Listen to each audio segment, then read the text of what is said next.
Hey guys, and welcome back to the channel. In the upcoming episodes, we're going to be showing you how we manufacture these chassis and all the components that go along with it. Let's take a look. Okay, so we are about to machine the other side to our frame kit. You can see the block on the machine ready now. Pretty big piece. Not a lot of clearance between the top of the trunnion and the block of aluminium.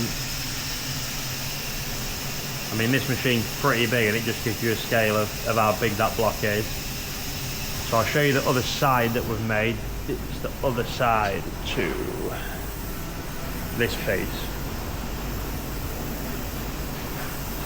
So we can actually mirror the part in the CAD cam. So this is the only piece we're waiting on to get our final version of our frame kit together so we can get the bike built up. So I'll leave you with a little bit of machining footage before we start making some swab.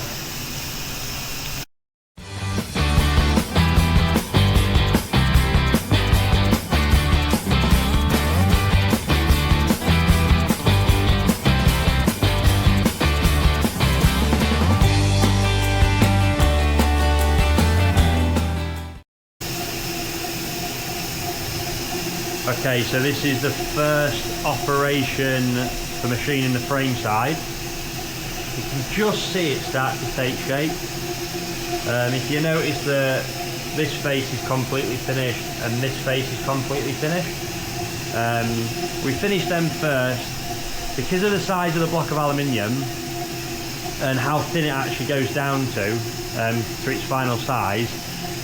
If you don't finish the key faces early, with the overhang it creates quite a lot of vibration and you can get a thing called chatter, and it doesn't look the best for the toolpath if you get chatter, especially on these nice faces that you actually see. So it's good to, well, it's in a nice big piece, it's solid, it's not going to vibrate, it's good to finish them faces first. So I think the next operation is gonna be drilling the holes for the footrest,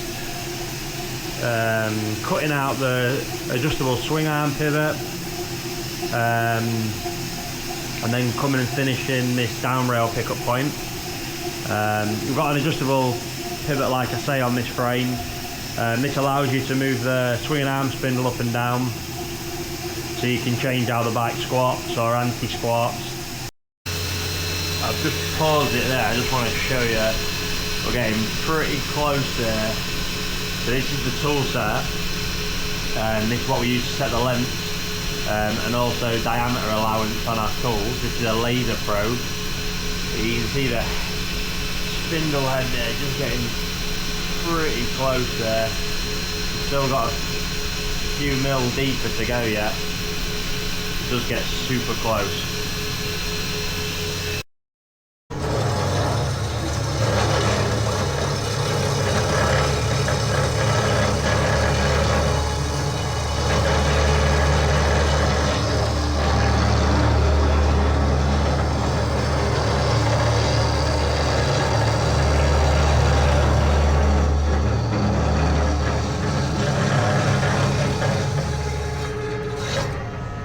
What are you doing here, Sam?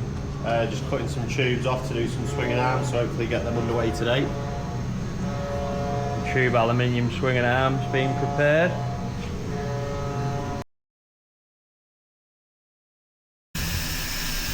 just starting to chomp away at this front part now.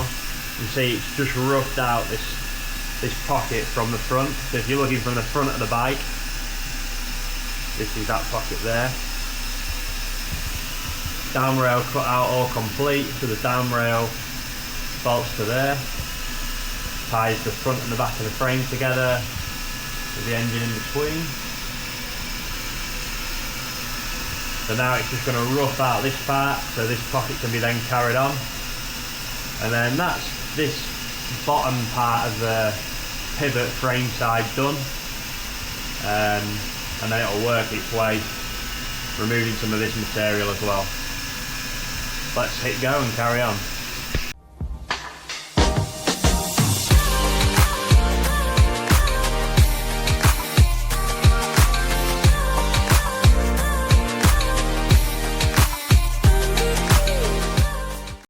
Okay, well the machine's running the rest of the frame side off.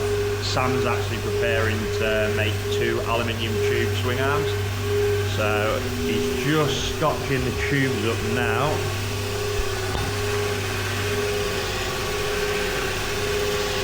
So that's 70/20 aluminium tube. And you got to scotch this up to help with the welding process. When you're welding aluminium, it's got to be super clean. So we'll scotch it, wash it, use acetone on it before he actually goes ahead and welds the tubes together. So this is actually going to get welded to another tube on top of it to create one of our tube swing arms.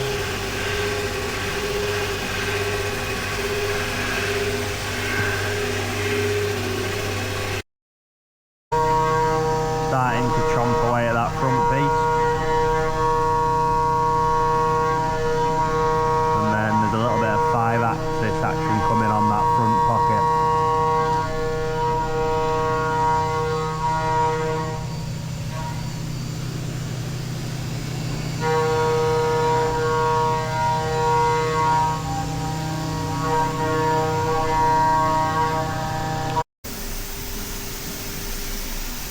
Starting to look a little bit more like a frame side now.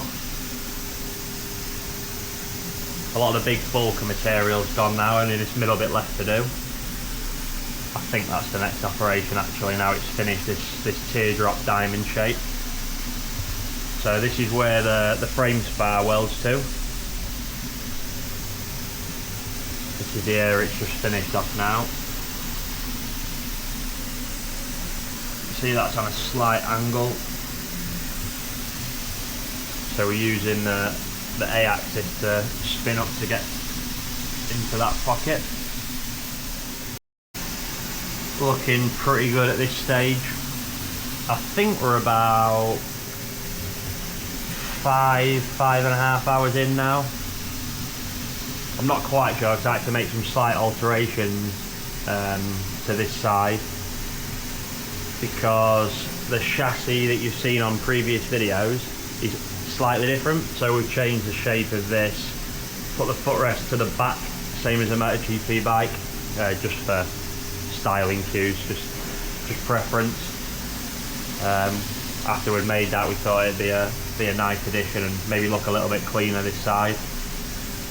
So yeah, we'll get this middle dug out and see what it looks like.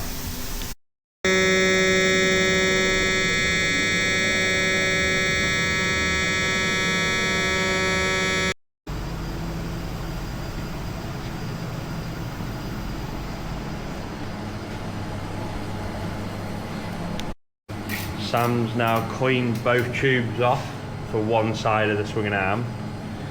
He's just got it set up in these big V blocks. He's going to put a tack on both ends, ready to lay a weld down the middle here. You're going to weld it straight away, or? Yeah, I'll be tacking it either side and in the middle so it don't pull apart, and then I'll be just giving it a good heat up, and then I'll be welding it up. That's another thing with aluminium welding, it's a lot of work before the actual weld. The weld's just a small part of it. It's the cleaning, the preheating, preheat's a massive thing. We'll do a little time lapse maybe now of Sam welding these up. The thing is, I'll probably have to weld it from this side here to about there, and then obviously it'll be a lot cooler, and then I'll have to reheat it again till about there probably, and then reheat it for the last bit here. Yeah, so there's a lot of reheating. You can't just heat it once and weld it all between every like stop and start. He'll preheat it. So let's do a little time lapse, see what it looks like.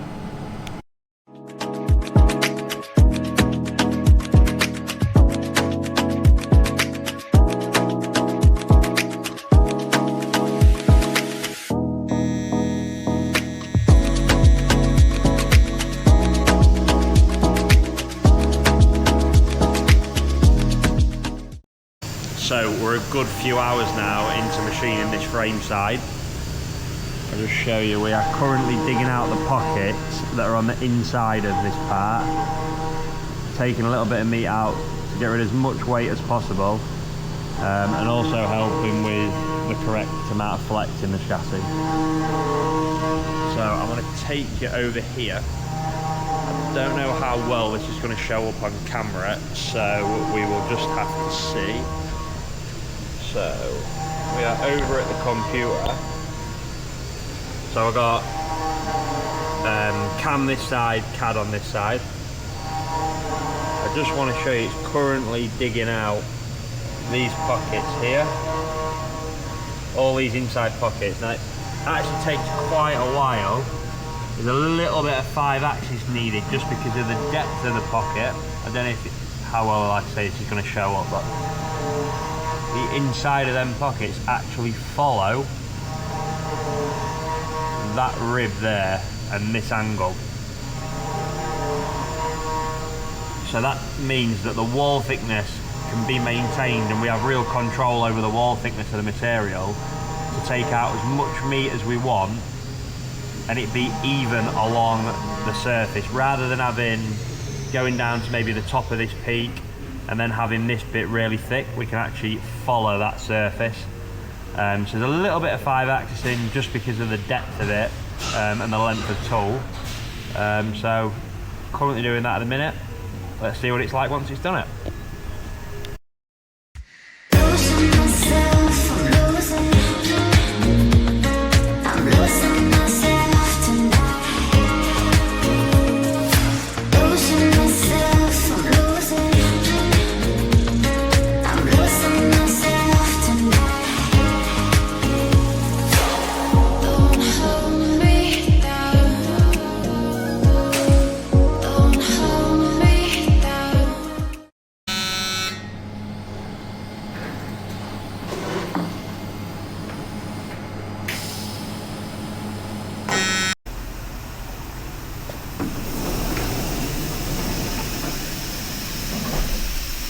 Okay, the back side is looking so good.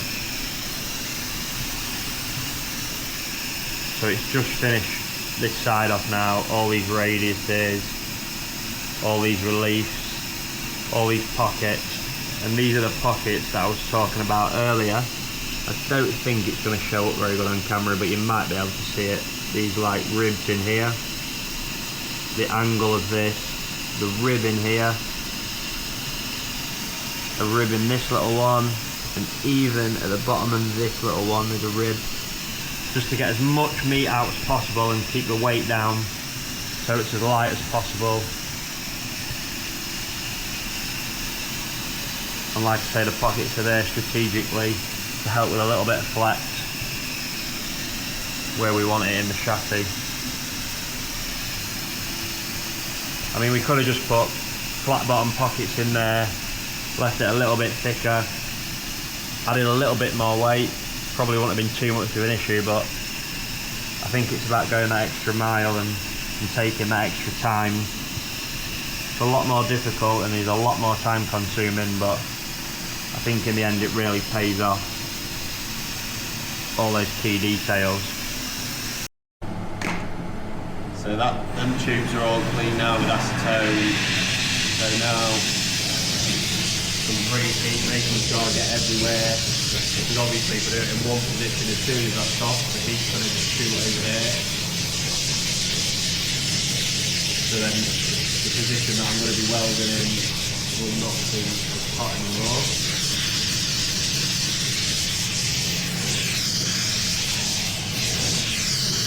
It takes a while to do really, to be honest, because you've got to get everywhere. It's a long bit of food.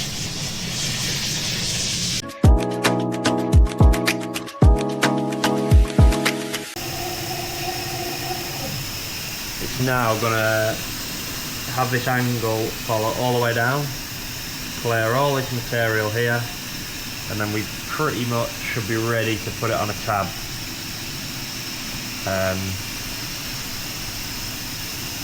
And then hopefully we should be done.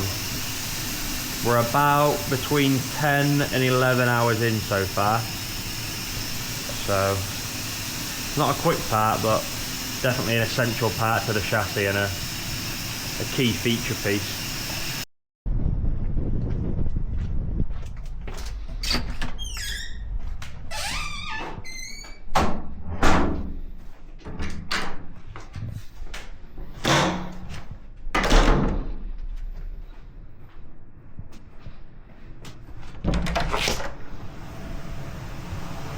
Morning guys, got the frame side finished off last night.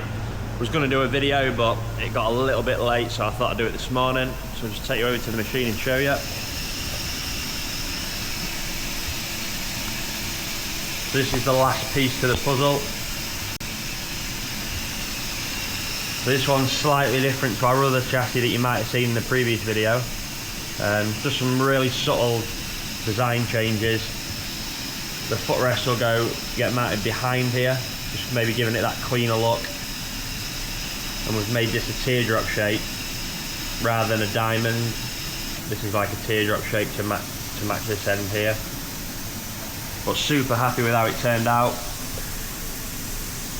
Just needs a second operation to clean this tab off, hold it on the jig, and it'll also put some more pockets in this face here. Just take a little bit more meat out. Like I said previously, get it as light as we can, but keeping it as strong as possible. It's really good. I'll spin it around and show you the other side.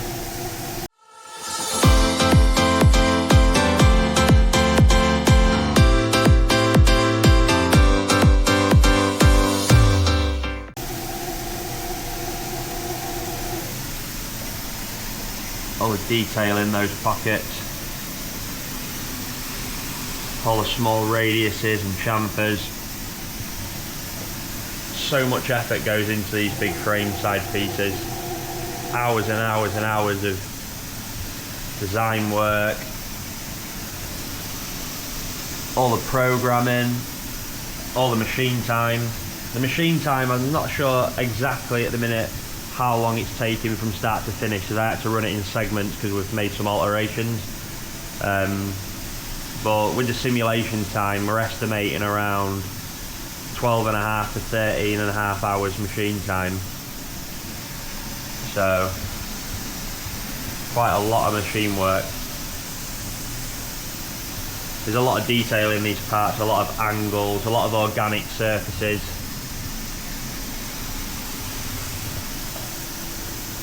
But super happy with how it turned out. So before we wrap up this video, I'm going to take you over there to the desk and show you some of the billet parts laid out for the main frame.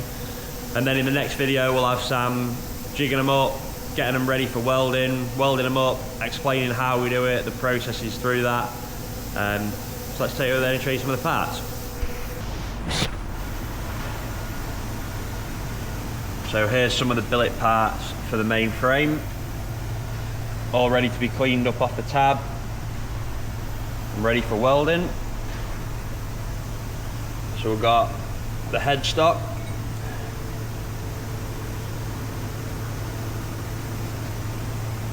that's actually adjustable, so a cup goes in here and we can move the head angle and also bring it forward and backward. Headstock attachment,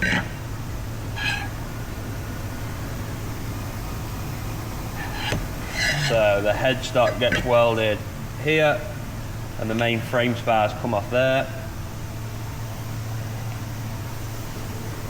This is the top cross piece.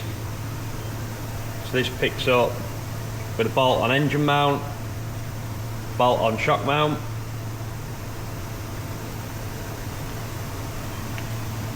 We've got the piece that was in the last video being machined. So this picks up the linkage and the bottom engine mount.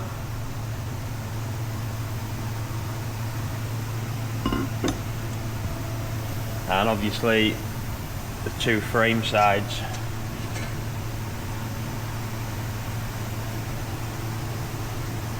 Looking forward to seeing these welded together now.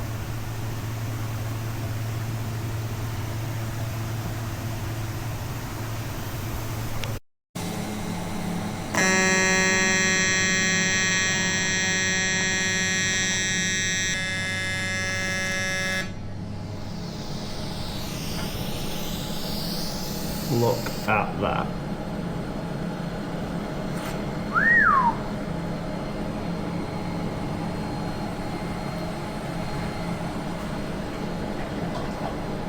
So that's it for this video. Be sure to join us in the next one where Sam will be assembling and welding up the SB-11 frame. But I hope you enjoyed this one. If you did, please like, subscribe and leave us a comment. Don't forget to follow us on our socials, and we'll see you at the next one. See you in the next one.